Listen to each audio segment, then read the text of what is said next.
So very good morning. अगर आप morning में देख रहे हैं तो गुड मॉर्निंग, आफ्टरनून में देख रहे हैं तो गुड आफ्टरनून, और इवनिंग में देख रहे हैं तो good evening. So this video is very important to all the faculties or teachers who are going to teach the students who are above 18 years. Especially ये डेडिकेशन है हमारे टीचिंग कम्युनिटी के लिए जो बड़ों बच्चों को पढ़ा रहे हैं, चाहे वो जूनियर कॉलेज हो, चाहे डिग्री कॉलेज हो या पीजी कॉलेज हो। कुछ कंसेप्ट्स जो है as a faculty member, as a teacher of today we have to keep into note. बहुत ही ज़रूरी है। आज की तारीख में हम लोग जो है डीलिंग कर रहे हैं किससे? जेन जी से, न्यू जनरेशन ऑफ स्टूडेंट से। So we should not be backed. आज का माहौल, आज का स्टूडेंट टोटली चेंज है एज कम्पेयर टू 10-15 साल पुराने स्टूडेंट्स। सो हमको भी थोड़ा सा चेंज अडॉप्ट करना है in our behaviour, in our teaching, in our interaction with the students. हर दिन हम इंटरेक्शन करते हैं, तो हमको थोड़ा सा अपने आप में चेंजेस लाना है ताकि हमारा टीचिंग भी और इम्प्रूव हो जाए, हमारा बिहेवियर भी और इम्प्रूव हो जाए, और इसका पॉजिटिव इम्पैक्ट जो है स्टूडेंट्स पे पड़े और उसका जो है नतीजा, उसका रिजल्ट्स 100% आए। So what are that few tips what we are going to discuss over here in this short term. That means how the teacher should behave with the 18+ students. Specially हम लोग जो है बच्चों का बिहेवियर नहीं बता रहे, उनका बिहेवियर करना अलग है। The teachers who are teaching the school section, pre-primary, उनका behavior बच्चों का करना अलग है, but we are talking about only those students who are above 18+, because उनका nature अलग है, उनका behavior अलग है, उनका attitude अलग है। So how we should tackle that type of student with these small tips? I hope the teachers should have a very important tool in their hand and they can tackle this type of student and come out with a good and best faculty in their colleges. So the few thing is, what we have to notice, what we have to adopt in our teaching learning process in wherever institutes we are working. Number one is respect. What is respect? आज के young generation है, उनको हम लोग disrespect से बात कर ही नहीं सकते। वैसे तो हमको किसी से भी डिसरिस्पेक्ट से बात नहीं करना है, स्पेशली स्टूडेंट्स से, because they are grown up students, they are growing up student. Teenagers है वो, उनका बिहेवियर अलग होता है। So obviously they demand respect, and obvious everybody demand respect. हमको भी कोई disrespect करे हमको पसंद नहीं, वैसा ही स्टूडेंट को भी कोई disrespect करे वो भी उनको पसंद नहीं आएगा। And once the teacher disrespect the student in front of the class, then that students will not obey you for the entire semester. That student will make a negative remark in his mind regarding you. Why? Because you have disrespected him in front of the class. ये सभी लोगों ने notice किया होगा, ये maximum teachers ने notice किया होगा। इसका नतीजा क्या होता है? वो स्टूडेंट उन टीचर के, उन फैकल्टी के क्लास में कभी बैठेगा ही नहीं। He will not sit in that teacher, in that lecture of that teacher, stating that वो टीचर तो मुझे डिसरिस्पेक्ट करता है, वो टीचर तो बार बार मुझे टारगेट करता है। We are not targeting, teachers is not targeting, but that student के दिमाग में क्या होगा? Once you disrespect, the student will not give you respect. So सबसे पहला कंसेप्ट ये है कि रिस्पेक्ट देना। इसका ये मतलब नहीं that we have to go down, no, not at all. Respect in the sense while talking, respect in the sense they are the kids, they are the students, anyhow you are a faculty, we have to take them together. Respect in the sense in the way of talking, you should have a polite way of talking with that type of students. We should respect them in that way. As a teacher, as a faculty, if we are expecting the respect from the student should also respect you. It's a give and take, because now the generation is changed. You will not take the respect by force. Respect जो है force से आपको नहीं मिलेगा। Students जैसे आप class में enter करते हो, स्टूडेंट्स खड़े होते हो, ये बहुत बड़ी बात है। कुछ इंस्टीट्यूट में खड़े होते हैं, कुछ इंस्टीट्यूट में नहीं खड़े होते। बट जो स्टूडेंट खड़े नहीं होता इसका मतलब नहीं कि उसके दिल में रिस्पेक्ट नहीं है। Of course he also respects the faculty, the teacher. So वैसा ही हमको भी उनका साथ बिहेव करना है, respectfully greet them and talk with them politely. अरे तुरे करके बात नहीं करना है, आप करके बात अगर करोगे ज्यादा इम्पैक्ट पड़ेगा एज कम्पेयर टू तू करके बात कर। तो that is the concept of respect with the teacher. If they follow, obviously they will get 100% result in their teaching learning process. Second one is clarity. Clarity in the sense the subject matter what you are teaching, the content what you are teaching, it should be handy to you. You should be thorough with your subject what you are teaching. You should be specialized in your subject what you are teaching. Then only you will be called as the faculty of that subject. You will be called as a specialized person of that subject. As you know, आज की तारीख में we are in an AI generation. Today, student have a lot of exposure to the knowledge. वो एक chat GPT में डाल देगा, एक कंसेप्ट डाल देगा, एक टॉपिक डाल देगा, उसके बाद पूरा आंसर आ जाएगा. So why he need the teacher? Why he need the classroom interaction? As today internet is full with the knowledge. If the student reach that there, then why he should reach you? ये concept जानना बहुत जरूरी है. वो आपके पास क्यों आए पढ़ने के लिए जब उसके पास सारे साधन है. एआई आजकल हर एक प्रॉब्लम का सॉल्यूशन करके दे रहा है, हर एक कंसेप्ट का जो है आंसर करके दे रहा है. So the concept is why he should reach you. The main answer to that is clarity. He will get clarity in your class. He will get clarity of that subject from you, not from AI. That should be the concept. अगर वो teacher ने समझ लिया कि मैं अपने subject को इतना क्लियर कर दूं, इतना क्रिस्टल क्लियर कर दूं जो एआई भी नहीं दे, जो गूगल भी ना दे, तो obviously that student will be attached to your class. That student will be attached to you and obviously he will give you the respect and for him you will be the best teacher. So अपने subject को इतना crystal clear कर लो, इतना easy बना लो ताकि वो जो है और कोई साधन के पास जाए ही नहीं, और कोई माध्यम के पास जाए ही नहीं. चैट जीपीटी भूल ही जाए, वो आपसे ही डिपेंड रहे और उसका कंसेप्ट एकदम क्लियर हो जाए.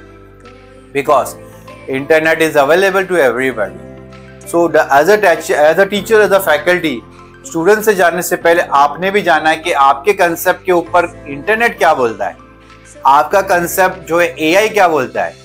So you should also analyze what this internet is giving with your matter. That may be wrong, that may be right, whatever may be. But you have to present it in a very different way, which AI cannot, which internet cannot. Internet पे कौन डालता है? हम जैसे professors ही अपने अपने lectures डालते, वहीं से तो AI उठाता है, वहीं से तो AI को जनरेशन मिलता है, वहीं से तो AI को इनपुट्स मिलता है. So obviously you have to make it something different. You have to make your concept very clear, crystal clear, so that it will be understood by each and everyone sitting in the classroom. So clarity is an important concept. Then comes to encouragement. Encourage the students. Normally it is seen कि faculty don't encourage them. Faculty discourage them कि तू तो कर ही नहीं पाएगा. ये जो word है, ये बहुत pinch करता है कि तेरी तो पोजीशन ही नहीं है, तेरी तो काबिलियत ही नहीं है, तू तो कर ही नहीं पाएगा, तू तो इस कॉलेज में पढ़ने के लायक ही नहीं है.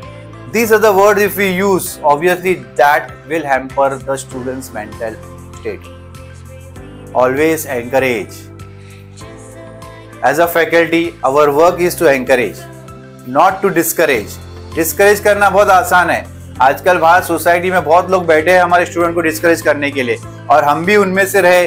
तो what is the use of us to be in a teaching faculty, to be in a teaching field. So you have to encourage on each and every part to your students in whatever field में भी. he or she may be not good in academics, but he or she may be good in other activity. वो हो सकता है कोई और activity में बहुत अच्छा करता है, whatsoever में भी, कल्चरल एक्टिविटी में हो सकता है वो अच्छा है, स्पोर्ट्स में बहुत अच्छा है, डिबेट में बहुत अच्छा है, पेंटिंग्स में बहुत अच्छा है, या कोई वोकेशनल में बहुत अच्छा है. अप्रिशिएट करो उसका टैलेंट ढूंढो, तभी तो बाहर आ सकता है उसका टैलेंट. हो सकता है उसके टैलेंट की वजह से वो आगे चल के वो अपना खुद का नाम, अपने पेरेंट्स का नाम और अपने देश का नाम भी कर सके. तो ये कौन एंकरेज करेगा? एज अ फैकल्टी हमको ही काम है. We are the teacher, so we have to encourage the students, whoever may be, whatever may be. Don't discourage any student. If you do so, you will be the best teacher. Next part, after doing the encouragement, you have to have a professionalism attitude. Now we are dealing with not the kids, we are dealing with the 18+ students. तो हमारे अंदर कुछ professionalism आना चाहिए। हम अपने आप को प्रोफेसर्स, लेक्चरर्स बुलाते हैं ना, we are come into a profession. So how we have to behave with our students, like how we are behaving with our colleagues. हम अपने कलीग के साथ प्रोफेशनल बिहेव करते हैं ना, वैसा ही प्रोफेशनलिज्म अगर हम अपने स्टूडेंट्स के साथ भी करें तो इसका इम्पैक्ट बहुत पॉजिटिव होगा। Never discourage the student, they are also a part and parcel of your day work. आपके टास्क का वो भी एक पार्ट है। जैसे आपका कलीग्स है, रोज आप उनसे मिलते, ग्रीट करते, उनसे बातें करते, उनसे चैट करते, वैसा प्रोफेशनलिज्म भी हमको अपने स्टूडेंट्स के साथ लाना है। I am talking about professionalism, not personal चीजें। कभी कभी कुछ एक लाइन होता है एक प्रोफेशनलिज्म में और एक प्राइवेट और पर्सनल लाइफ में, तो we should not cross that line also. उसकी पर्सनल लाइफ उसकी पर्सनल लाइफ है, बट एक प्रोफेशनल बिहेवियर, हाउ हम ही तो सिखाने वाले हैं उनको। आगे चल के वही स्टूडेंट्स तो आगे जाके सोसाइटी में प्रोफेशनल बनेंगे, मैनेजर्स बनेंगे, लॉयर्स बनेंगे, डॉक्टर्स बनेंगे, इंजीनियर्स बनेंगे। We are the nation builder. हमको अपनी कैपेसिटी जाननी है, हम क्या बना रहे, हम नेशन को जो है नेशन बिल्ड कर रहे, we are going to build a nation.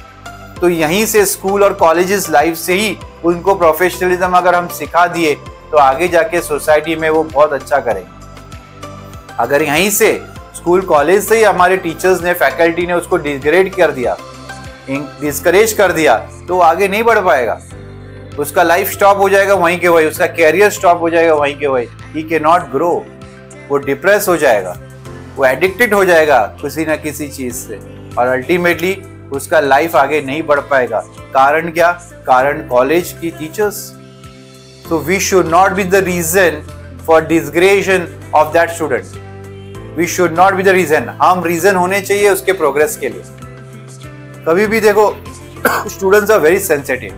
18+ specially students की हम बात कर रहे हैं, वो बहुत सेंसिटिव होते हैं। जरा सी बात उनको कहाँ लग जाए पता नहीं। So we have to deal with that.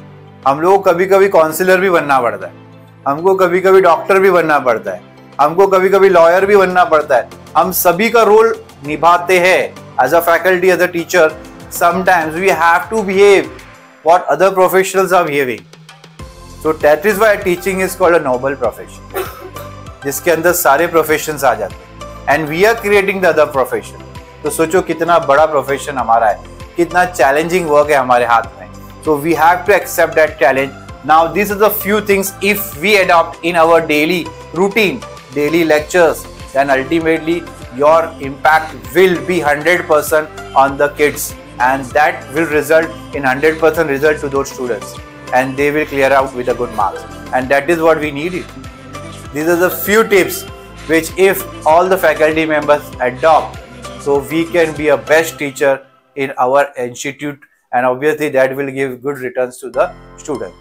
ये सारा चीजें करने के साथ साथ एक मेन पॉइंट मैं आपको बताना भूल गया, इस 4 पॉइंट के अलावा भी सिंसियरिटी। ये सब चीजें कब आएगी? जब एक टीचर के अंदर सिंसियरिटी रहेगी। तो of course all teachers are expected to be sincere, to be loyal, to be honest towards their profession, towards the subject what is been assigned to them by the college authorities, and they should give 100% justice to the subject whatever been given to you, and ultimately see the returns. If you follow all this steps, अपने अंदर ये adopt कर लो।